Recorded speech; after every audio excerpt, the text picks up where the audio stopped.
Volvemos entonces.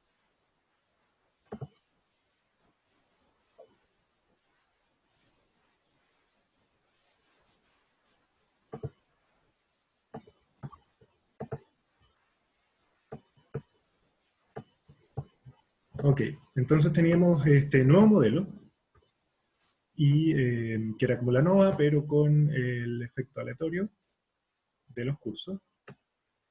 Eh, para simplificar un poco la notación, para no tener esos tres índices, y que de hecho van a ser útiles por otra razón, podemos usar una notación alternativa solo con dos índices, pero que es básicamente lo mismo. Lo único que estoy cambiando es cómo anotamos el efecto del grupo, de asignación de grupo, tratamiento control, con una variable, con una covariable que sería x y j, que es una indicadora de pertenecer al tratamiento o no. Si se fijan, las dos fórmulas son equivalentes porque BK puede tomar solo dos valores, digamos B0 o B1, si es que estoy en el control o en el tratamiento.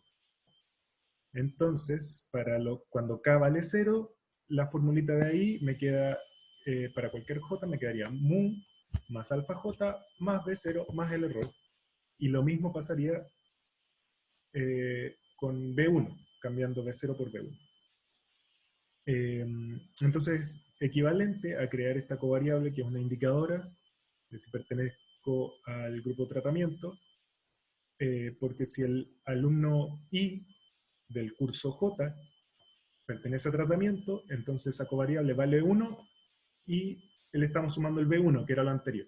La única diferencia es que cuando estoy en el control, esa variable vale 0, desaparece, y en vez de tener un B0, simplemente vamos a tener mu.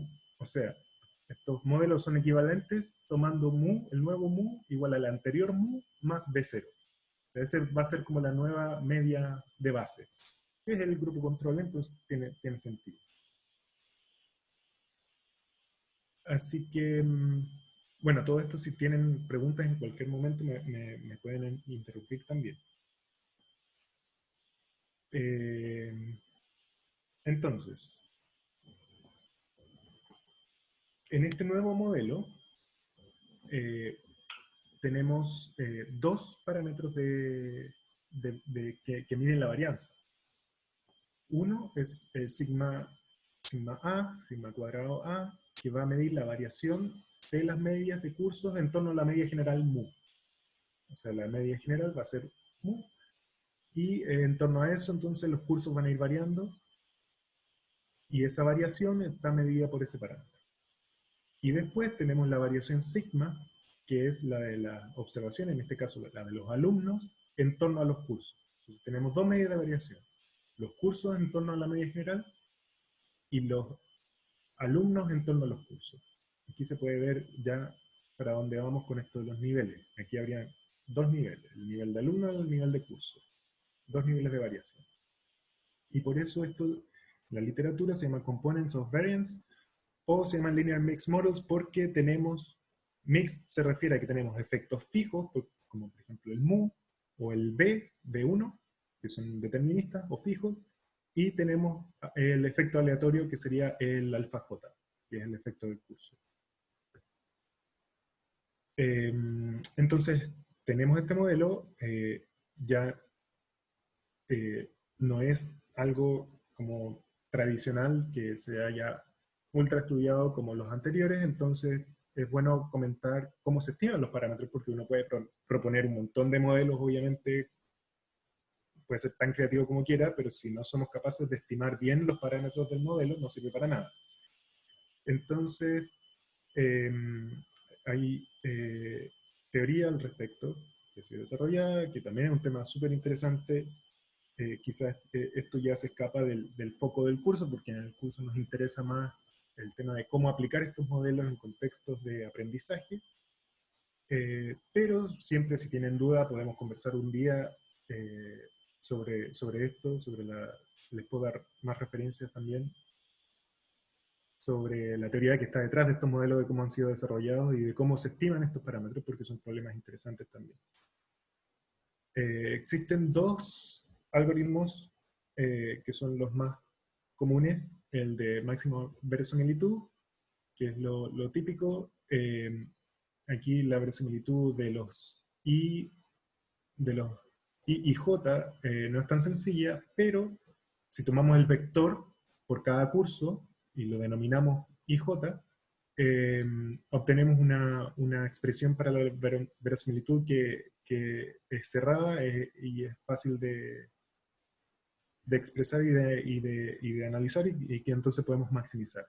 La otra técnica que se usa es mezclar los errores, mezclar el error de los epsilon con la variabilidad asociada a los alfa y entonces se puede expresar el vector eh, IJ, IJ como una variable que distribuye como una normal multivariada. Y entonces también eso, ya caemos en terreno conocido. El problema de eso, de ese método, es que en general genera estimaciones sesgadas para las varianzas, para los parámetros sigma. Entonces se desarrolló otro método, que es el de máxima verosimilitud restringida, que agrega una variación eh, y, y elimina esos sesgos. Y eso es lo más utilizado, de hecho, en las implementaciones típicas en lenguajes de programación como R. Eso es lo que se ejecuta por defecto. Además existe el método bayesiano, que es de hecho a mí lo que más me interesa en estos momentos porque a eso me dediqué en el doctorado. En ese caso lo que uno hace es poner una distribución a priori a los parámetros, al B, al mu, a los sigmas, uno pone una distribución a priori y con los datos uno calcula la distribución a posteriori. La diferencia entre el método clásico y el método bayesiano es que el método clásico todos esos parámetros son fijos y en el método bayesiano siguen siendo variables aleatorias, entonces tenemos todo aleatorio. Y, sí, y lo que obtenemos son distribuciones de los parámetros dados las observaciones. Entonces, con eso podemos hacer las estimaciones. Por ejemplo, la media a posteriori puede ser un estimador, o la moda a posteriori puede ser un estimador, y así. La gracia es que esos estimadores también tienen buenas propiedades.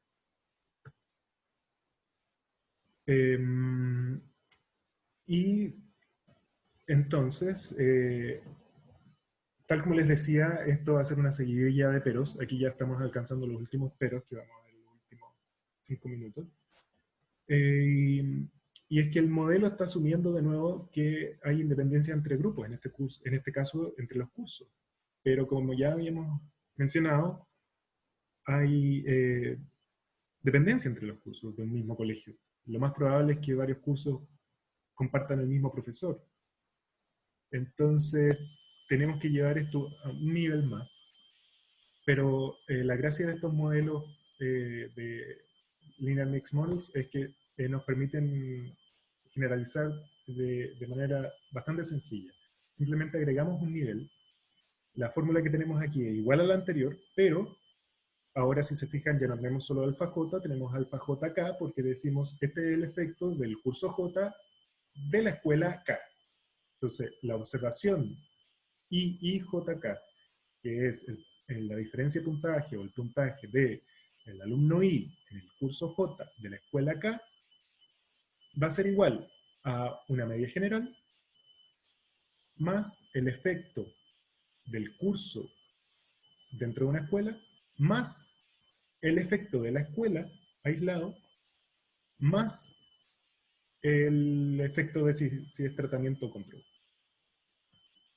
Finalmente, para responder la pregunta original que teníamos, si es que hay un efecto positivo en el tratamiento o no, todo se reduce a testear si es que el parámetro B1 es positivo o no. Porque si es que ese parámetro es positivo, es distinto de 0, positivo, entonces el tratamiento está aportando en el puntaje de manera positiva. Eso es todo.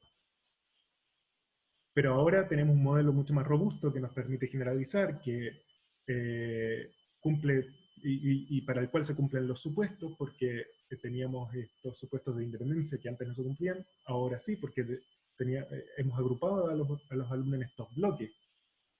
Y entre bloques sí podemos ahora asumir independencia. ¿Podemos asumir independencia entre colegios? Probablemente sí. Quizás, si es que no, si es que vemos que no se cumple, entonces podemos seguir generalizando, podemos seguir agregando más niveles. Por ejemplo, bueno, aquí hay más detalles del modelo, pero es básicamente lo mismo, de que ahora tenemos tres parámetros de variación. Tenemos la variación entre colegios, tenemos la variación entre cursos de un mismo colegio, y finalmente tenemos la variación entre alumnos de un mismo curso. Entonces, ya se ve aquí cómo esto se va generalizando distintos modelos y niveles, y esto por eso se llama modelos jerárquicos, porque hay una jerarquía de los niveles, o modelos multinivel. Y la estimación es similar a la anterior, los métodos son los mismos, pero, de nuevo, nota súper importante, siempre hay que chequear que se cumplan los supuestos del modelo. En este caso se está asumiendo normalidad de sus efectos y se está asumiendo la independencia. Y entonces, como ya les adelantaba, si es que no se cumple, por ejemplo, la independencia entre colegios, podemos seguir agregando niveles. Por ejemplo, quizás todos los colegios que pertenecen a una misma comuna son parecidos y hay independencia entre comunas, o pueden haber independencia entre regiones o entre países, y así podemos seguir agregando niveles.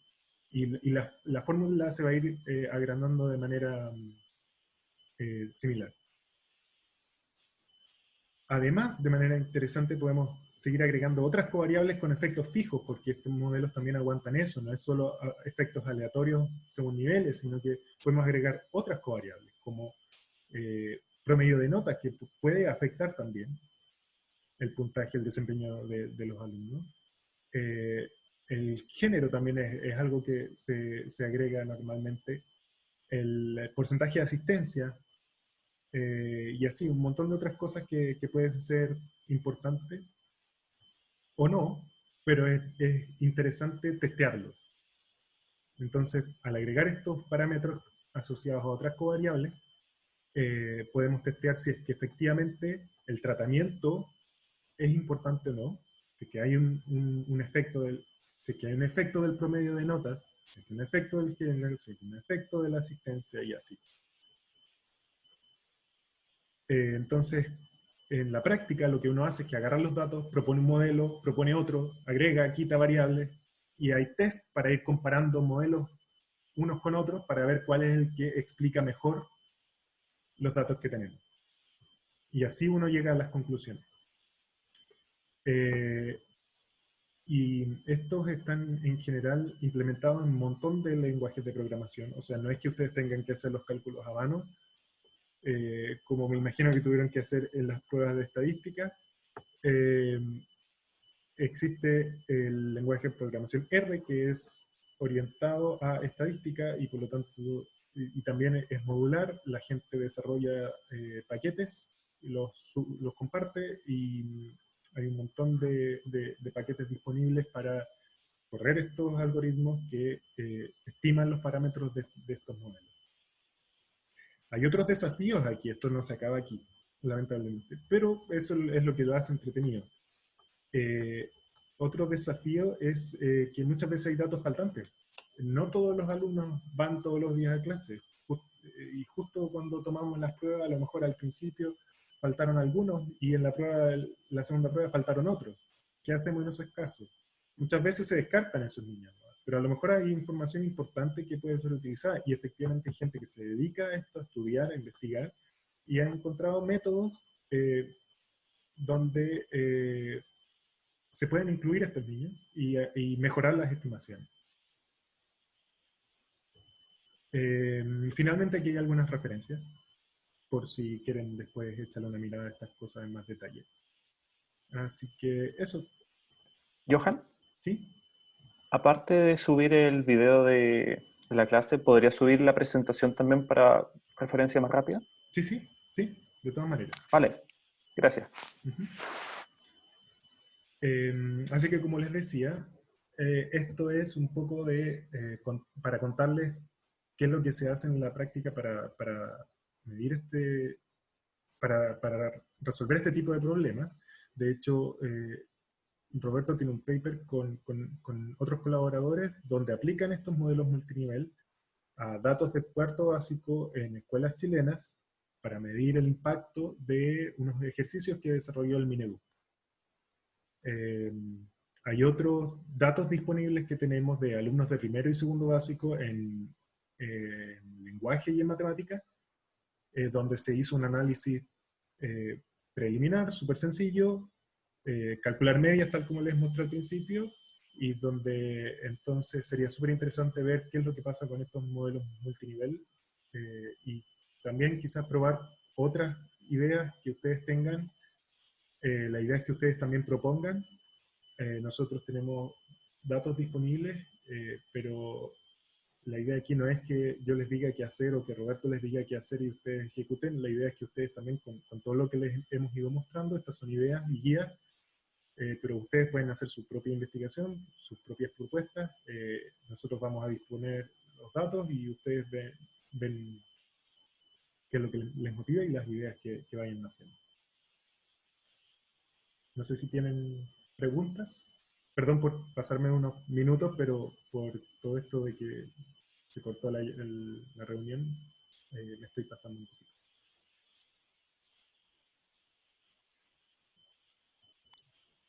Por mi lado no quedan dudas, al menos. Ujú.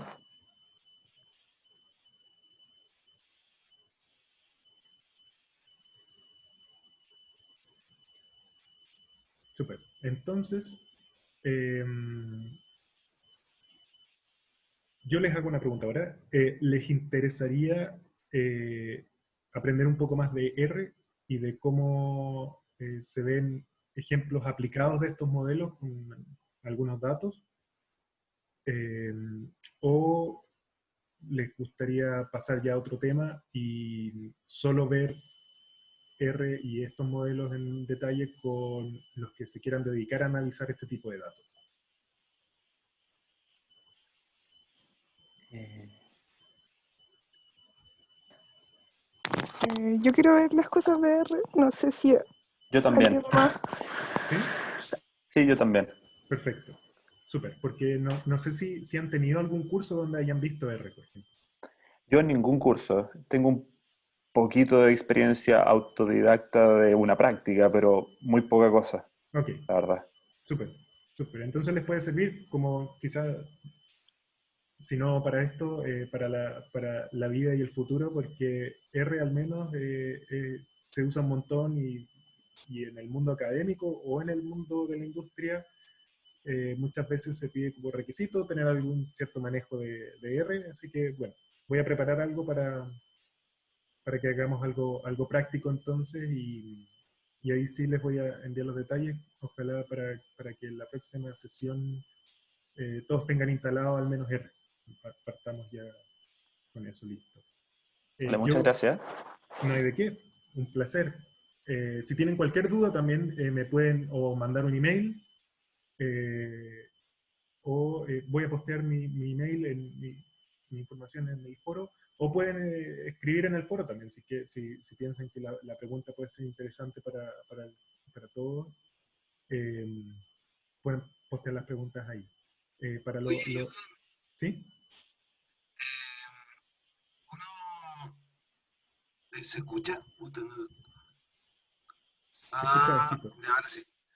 Em, Uno puede trabajar en Python en vez de R y, o sea, a fines de lo que vamos a hacer, es que parece, o sea, acabo de ver en GitHub como una explicación de Linear Mixed Effects ¿Sí, sí? en R y en Python a la ¿Sí, vez. sí? Ok. Entonces, para no estar desempolvando recuerdos de R, trabajar en Python nomás. O sea, el que quiera, por supuesto. Sí, sí, sí. Mira, lo que podemos hacer es que podemos tener una sesión de R y una sesión de Python. Yo para ser sincero, soy eh, no soy experto en Python, sé como lo básico, pero puedo preparar algo. Y me manejo mucho más en R, entonces por eso preferiría igual hacer una sesión en R, porque nunca está de más. Y hacemos algo en Python también. De hecho, Python va a ser importante también para los otros sets de datos que tenemos. Creo que Roberto ya les adelantó un poquito de qué se trata este análisis de audio o análisis de video automático. Ahí se aplican técnicas de Machine Learning y lo más popular para aplicar Machine Learning no es R, efectivamente, es Python. Así que sí, vamos a tener sesiones de Python también. Ya, buenas, gracias. No hay de qué. Y así que, como les decía, si quieren me escriben o postean las preguntas en el foro, yo voy a estar revisando. El próximo miércoles yo tengo un problema para conectarme a esta hora. No sé si les acomoda otro día o nos saltamos la semana.